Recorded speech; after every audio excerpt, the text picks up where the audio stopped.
我係嚟自伊利沙伯中學舊生會湯國華中學嘅鄧浩明老師啦，咁就負責學生事務組嘅，係啦，咁今日真係好高興啦嚇，能夠喺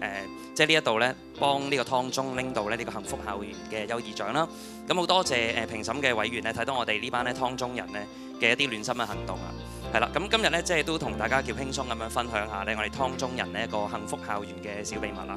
咁首先咧，我哋校訓咧其實叫修己善群啦。咁呢個唔係口號咁簡單嚟嘅，我哋希望咧亦都相信咧每個同學仔係能夠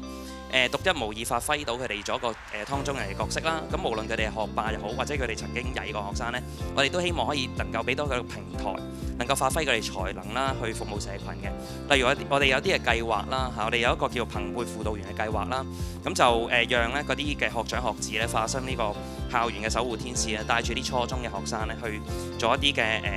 社區服務啦，例如去啲長者中心度搞活動啦，令到呢啲公婆婆咧就好開心咁樣。係啦，咁另外咧，我哋喺校內都有啲服務嘅，譬如我哋會搞一個湯中嘅大笪地啦，咁就讓啲同學仔咧可以喺個校園入邊咧就做到好多嘅活動嘅咁樣樣。咁除此之外咧，我哋都仲有啲嘅共融嘅活動啦。咁呢度就太多啦，咁我就唔詳述啦。我見到係啦，咁就時間差唔多。咁咧我都最後希望啦，我哋學校咧可以即係繼續秉承住呢個幸福校園呢一個咁嘅